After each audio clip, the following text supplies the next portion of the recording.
Le transport du messager, alayhi salat wa salam, de la Mecque vers Al-Quds, Jérusalem, et son ascension de là vers les cieux, ainsi que sur les signes qu'il y vit.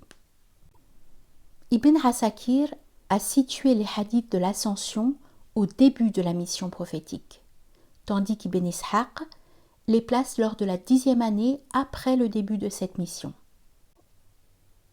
Al-Bayhaqi a rapporté de son côté, d'après Moussa ibn Uqba, d'après Zuhri, qui a dit « L'ascension du prophète alayhi salatu wassalam, a eu lieu une année avant son départ pour la Mecque. » Il a ajouté « C'est ainsi que l'a rapporté Ibn Lahiya, d'après Abi al-Aswad, d'après Arwa. » De son côté, Al-Hakam a rapporté d'après Ismaïl al-Suddi, qui a dit « Les 5 prières ont été imposées au prophète alayhi salatu wassalam à Al-Quds le jour de son ascension, 16 mois avant son émigration pour Médine. » Ainsi, d'après les propos de Siddi, l'ascension a eu lieu le mois de Dhul Qidda, et d'après les propos de Zuhri et de Arwa, elle a eu lieu au mois de Rabi' al-Awwal.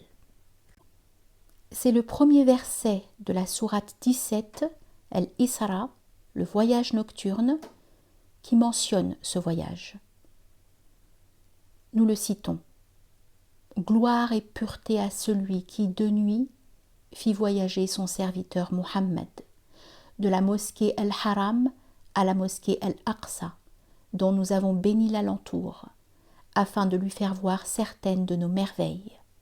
C'est lui, vraiment, qui est l'audient, le clairvoyant.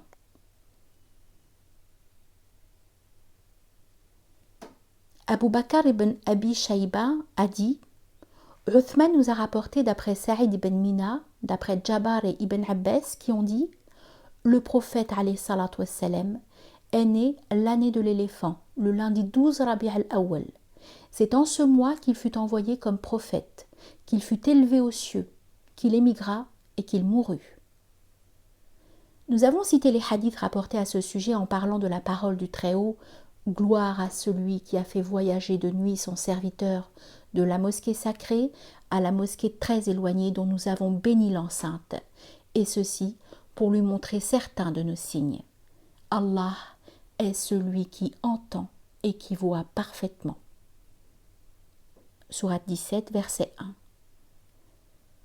Nous citons ci-dessous les propos d'Ibn Ishaq, qu'Allah l'ait en sa miséricorde, qui dit à ce sujet « Ensuite, le prophète alayhi salatu wassalam fut transporté de la maison sacrée à la maison éloignée, à Al-Quds, Jérusalem, dans la région de Ilia, alors que l'islam s'est propagé à la Mecque au sein des Qurayshites et de toutes les tribus. » Ibn Ishaq ajoute « D'après ce qui m'a été transmis, les hadiths sur son ascension ont été rapportés par Ibn Mas'ud, Abi Sa'id, Aïcha, Muawiyah, Hani bint Abi Talib, Al-Hassan ibn Abi al-Hassan, Ibn Shihab, Al-Zuhri, Qatada et d'autres gens de science.